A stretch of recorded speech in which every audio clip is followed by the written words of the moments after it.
Muy bien, estamos grabando, entonces esta es la primera parte de la primera clase del año de Derecho Comercial.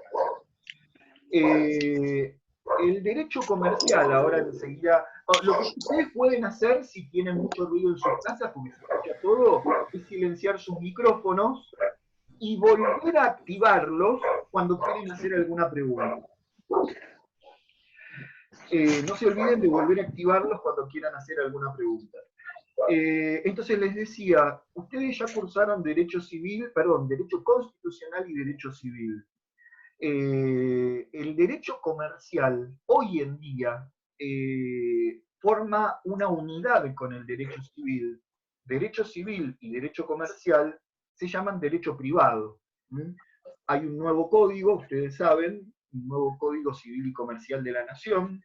No es bibliografía de la materia, no necesitan leer el código, que es gigante, porque nosotros nos vamos a centrar más en la parte de sociedades, y eso es una ley que está fuera del código, es la ley 19.550. Pero ustedes sabrán que antes existía el Código Civil y el Código de Comercio por separado, y hoy en día tenemos un único Código Civil y Comercial de la Nación. Lilian, te sumaste, ¿no? Sí, ¿me escucha? Te escuchamos perfectamente. Ay, no me había registrado, entonces no escuchaba. Ok, bárbaro. Bueno, les decía entonces que hoy en día ya no se habla de actos civiles y de actos de comercio, como antes. Estudiábamos qué era un acto de comercio a diferencia de un acto civil. No, todos los actos son civiles. Ponés una verdulería, ponés una empresa, haces lo que antes se llamaba acto de comercio, no, son todos actos civiles. Pero lo que sí el código aclara, digo esto y ya voy después a compartir pantalla para empezar a explicar con los apuntes, lo que el Código Civil y Comercial aclara es que cualquier persona que realice una actividad económica, ya no lo llama acto de comercio, una actividad económica organizada, deberá inscribirse, dice el código, en el registro público correspondiente y deberá llevar los libros de contabilidad que correspondan, que no son los mismos para todo el mundo, porque un kiosquito no tiene que llevar libro diario, mayor y balance, como tiene que hacer, qué sé yo, una sociedad de responsabilidad limitada o una cooperativa. Pero deberá inscribirse en el registro público, dice. Antes se llamaba el registro público de comercio. O sea, ha desaparecido en realidad la palabra comercial. Es más, yo creo que esta materia debería darse en un año solo, Derecho Civil y Comercial. Y en tercer año ponerle 4 horas a macroeconomía, no 2 horas. Eso haría yo si pudiera reformar el plan de estudios. Poner en segundo año Derecho Civil y Comercial todo junto, porque van a ver que es corta esta materia. Y poner más horas de macroeconomía que serían necesarias. Pero bueno, arranquemos con Derecho Comercial. Les voy a compartir pantalla y vamos a empezar a ver cosas que ustedes tienen en un apunte que les envié. ¿Cuáles son los trámites legales e impositivos para poder iniciar una actividad económica, digamos, una empresa, pero cualquier actividad económica, porque también es actividad económica la que hace un abogado, un contador, un plomero, un electricista, que la puede hacer en negro. Hay mucha gente que trabaja informalmente en negro, pero hay mucha gente que se inscribe porque necesita facturar. Entonces, por ejemplo, se inscribe en el monotributo. Bueno, eso es una actividad económica, aunque sea unipersonal. Entonces les cuento, yo hice este cuadrito en color que no está en el apunte, para explicar esta primera partecita y después vamos al apunte. Una cosa es si la actividad económica la realiza una persona física y otra cosa es si la realiza una persona jurídica. Cuando la actividad económica la realiza una persona física, vuelvo a repetir, puede ser el dueño de una verdulería, de una carnicería, que es único dueño. o un plomero, o sea, cualquier actividad cuentapropista se dice, ¿no? O ejercicio de profesiones liberales, gasistas, etcétera, etcétera. Individual, persona física. Esa persona va a tener que elegir si va a ser monotributista o responsable inscripto. Son sus únicas dos opciones ante la FIP. Después vamos a ver más abajo en el apunte que la persona va a tener que hacer trámites a nivel nacional, sacando su número de CUIT, clave única de identificación tributaria, que no es lo mismo que el CUIL. El CUIL lo tenemos todos desde que nacemos, y se activa cuando uno trabaja en relación de dependencia, como empleado. Para eso me sirve el CUIL. Pero cuando yo soy el que trabaja por su cuenta, o el dueño del negocio, no me alcanza el CUIL. Tengo la obligación de inscribirme en la FIP y sacar el número de CUIT, clave única de identificación tributaria. Después, en nivel provincial, de inscribirme en el impuesto a los ingresos brutos, ARBA. Y si es un negocio, sacar la habilitación municipal. Pero volvamos, saben que me pueden interrumpir haciendo alguna pregunta, Volvamos al esquema que puse arriba. Si soy persona física, o persona humana, lo llama el nuevo código, cuando me inscribo en la FIP, tengo que elegir entre ser monotributista o responsable inscripto. Lo que pasa, lo más simple es, o régimen simplificado, es ser monotributista, porque el monotributista no tiene obligación de llevar libro diario, mayor y balance, mirá lo que se saca de encima, y además paga una cifra fija mensual, que depende de su categoría, en la cual vamos a ver que está englobado el impuesto a las ganancias, el IVA, el aporte previsional, después lo vemos eso.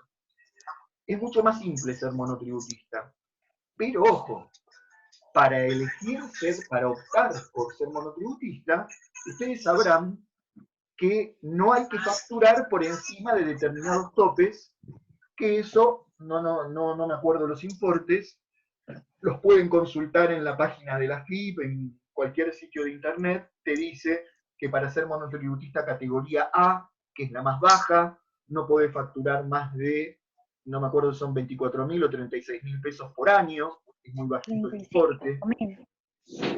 Después está categoría B, C, D, etc.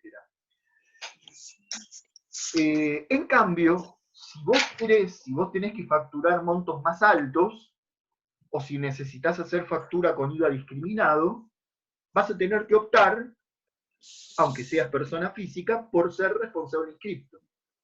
Y ahí ya hay que emitir factura A o B. Y la factura A es con IVA discriminado. Pero ese no es el problema. El problema del responsable inscripto es que como paga el IVA todos los meses, por diferencia de débito fiscal menos crédito fiscal, ¿todos saben lo que es débito y crédito fiscal? ¿Lo explico? Sí. ¿Saben? El débito fiscal es ese 21% que le cobran a sus clientes cuando le venden o le prestan un servicio. Y el crédito fiscal es el IVA que pagan cuando compran, siendo responsables inscriptos, porque el monotributista no tiene ni débito ni crédito fiscal. Entonces, el responsable inscripto, al finalizar cada mes, tiene que sacar su posición del IVA, restando débito fiscal menos crédito fiscal. Le puede dar un IVA a pagar o un IVA saldo a favor. Y así paga todos los meses la diferencia de IVA.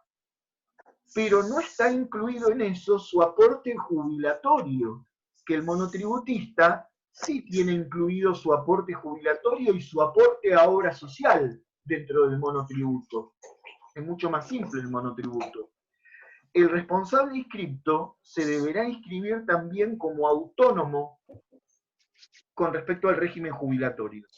Aporta para su futura jubilación como autónomo. Entonces, la persona física que es responsable inscripta también deberá inscribirse en el régimen de autónomos. Entonces, deberá pagar también el aporte jubilatorio. Y si quiere tener una obra social o una prepaga, se la tiene que pagar aparte. no como el monotributista, que puede elegir una obra social sindical por su solo aporte de monotributo. Por último, terminando este esquema, las personas jurídicas, por ejemplo las sociedades comerciales, que nosotros vamos a ver no hoy, no solo hoy, sino durante varias clases, las personas jurídicas, sociedades, deben ser todas obligatoriamente responsables inscriptos. No existe ninguna sociedad que pueda ser monotributista, por chiquita que sea. Cuando tenés socios, cuando hay una sociedad, la sociedad se inscribe como responsable inscripto. Justamente eso lo tienen escrito ustedes a continuación en el apunte. El apunte dice que cuando se constituye una sociedad, sea anónima, responsabilidad limitada, comandita simple, etc., primer paso, antes de ir a la AFIP a sacar el número de CUIP, primer paso se debe firmar el contrato social. Ese contrato que ahora vamos a ver lo que contiene, donde se establecen las reglas de juego entre los socios. Y atención, ese contrato debe ser inscrito en el organismo estatal de Contralor, que es el famoso registro público al que se refiere el Código Civil y Comercial de la Nación. Y ese organismo o registro público en Ciudad Autónoma de Buenos Aires se llama Inspección General de Justicia. Y digo en Ciudad Autónoma de Buenos Aires porque la mayoría de las empresas grandes tienen su sede y están inscritas en capital. Por eso hablamos de Inspección General de Justicia. Pero en provincia de Buenos Aires es el registro público, que funciona en tribunales. Concretamente, no los quiero marear, porque además en las clases virtuales es más complicado, el primer paso para que una sociedad nazca como persona jurídica, porque si no, no existe como persona jurídica para la ley, es que su contrato social sea inscripto en la Inspección General de Justicia. Y no confundamos, chicos, y cuando se los expliquemos a nuestros alumnos en el secundario, hagámosle la separación. No es lo mismo la Inspección General de Justicia que la AFIP, porque a veces lo confunden. La Inspección General de Justicia no recauda los impuestos. La Inspección General de Justicia te cobra para inscribirte, te cobra una tasa, pero la Inspección General de Justicia es el organismo del Estado, que además depende del Ministerio de Justicia, en el cual se inscriben los contratos de las sociedades para que la sociedad tenga nacimiento como persona jurídica. Si no, la sociedad no nace como persona jurídica. Para eso se inscribe el contrato social. Luego iré a la AFIP con la constancia de que tengo en trámite la inscripción en la IGJ para sacar el número de CUIP y pagar mis impuestos. Pero son dos inscripciones separadas, la IGJ y la AFIP. ¿Alguna pregunta hasta acá? Entonces, terminemos con el contrato. Antes de ir a la AFIP, tenemos que, si vamos a conformar una sociedad, tenemos que firmar el contrato social. Y ese contrato social, de acuerdo al artículo 11 de la Ley de Sociedades Comerciales, tiene que contener como mínimo estos datos. Los datos de los socios, la razón social o denominación social, o sea, el nombre de la sociedad, Mar Azul SRL. El objeto social es a qué actividad se va a dedicar la sociedad. El capital social, detallando qué parte de capital aporta cada socio, porque no es necesario que aporten por igual. Puede haber un socio mayoritario. Y atención, las sociedades comerciales no son una democracia.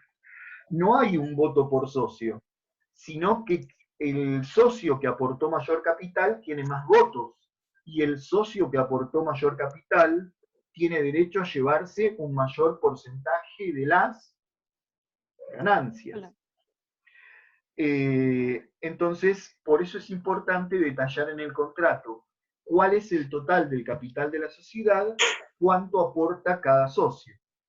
Plazo de duración, que normalmente se pone 99 años cuando uno no sabe cuánto tiempo va a durar la sociedad, quién va a ser el responsable de la administración, las reglas para distribuir las ganancias y todas las demás normas de funcionamiento de la sociedad. Bien, firmado ese contrato social,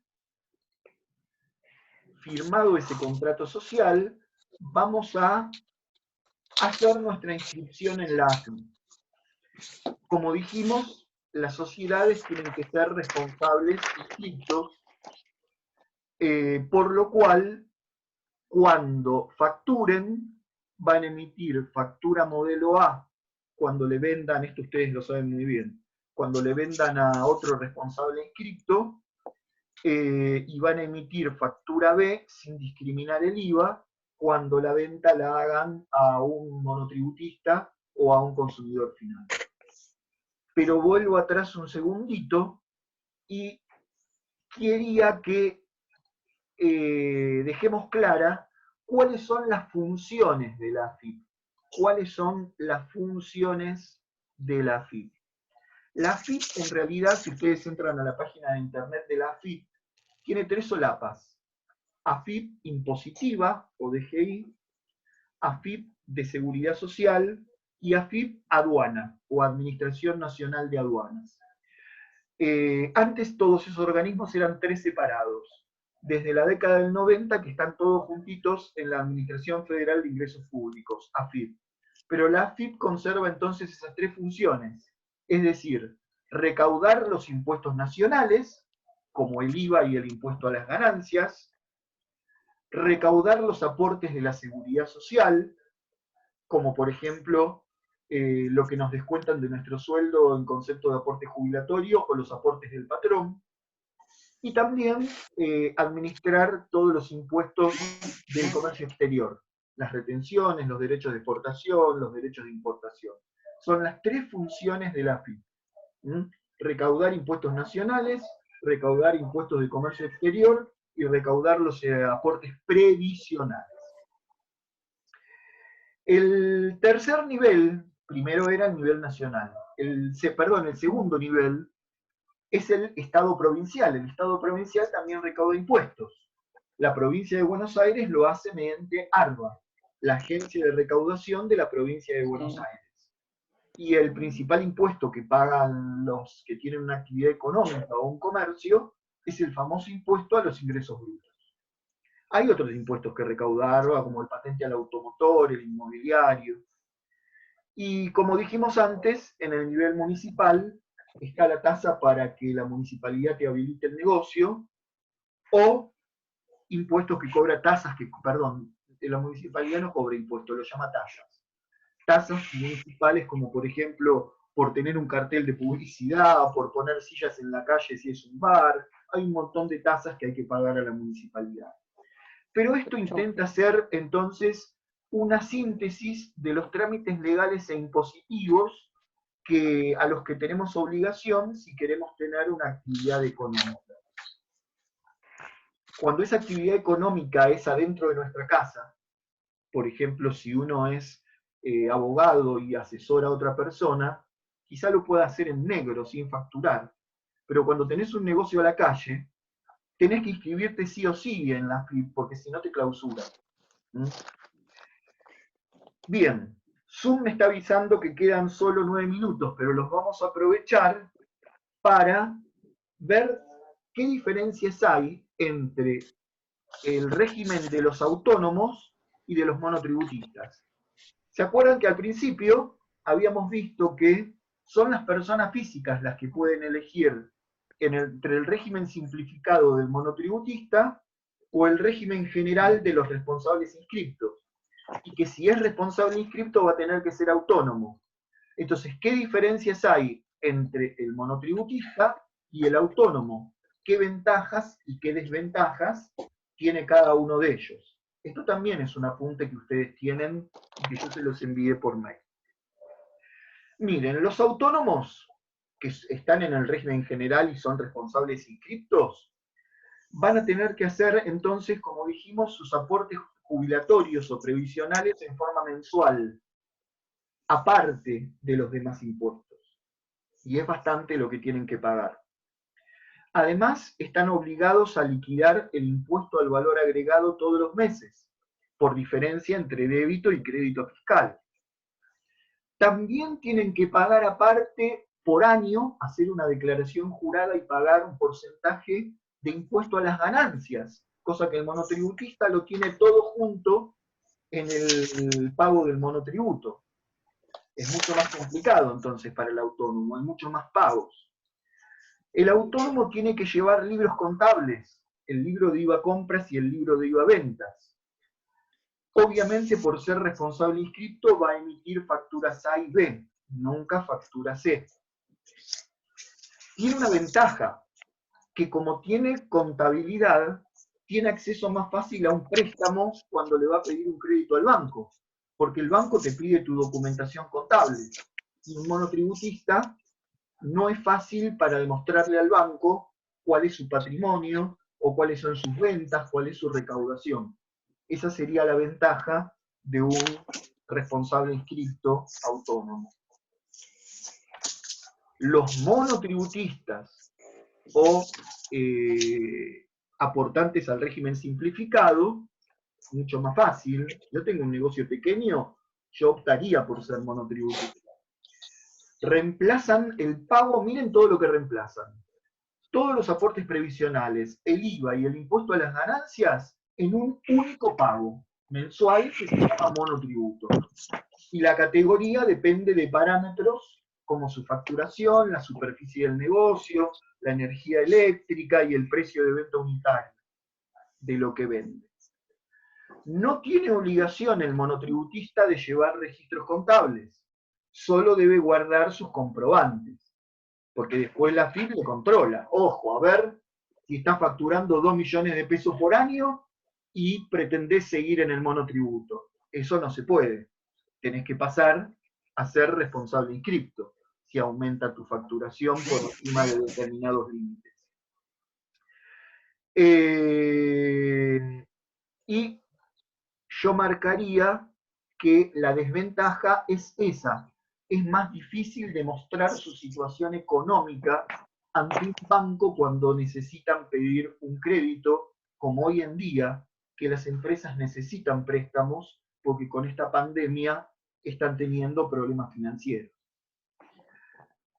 Para terminar, ¿qué puntos son similares entre los monotributistas y los autónomos? Que se trata de personas físicas, porque si fuera una persona jurídica, no puede ser monotributista y tampoco es autónomo. Una persona jurídica, una sociedad, no necesita jubilarse, así que no necesita hacer aportes jubilatorios. El que necesita hacerlo son sus dueños, sus directores como personas físicas, pero la persona jurídica no es ni monotributista ni autónomo. Ambos, monotributistas y autónomos, tienen que hacer una vez por año una declaración jurada de bienes personales. Ambos, si tienen empleados, los tienen que registrar en la FIP y tienen que hacer los aportes previsionales, los aportes patronales sobre los sueldos de los empleados, sea monotributista o sea responsable inscripto. Y ambos se tienen que inscribir en ARBA para pagar el impuesto a los ingresos brutos, sea monotributista o sea un autónomo. ¿Preguntas que quieran hacer hasta acá? Una consulta, Juan. Sí. Un monotributista que tiene empleados. Sí. Bueno, sí, ya lo explicaste que tiene que hacer los aportes a los empleados, o sea, los aportes patronales deben hacer. Exactamente. ¿Y qué, en qué marco legal se establece el sueldo del empleado? O sea, la ley de contrato.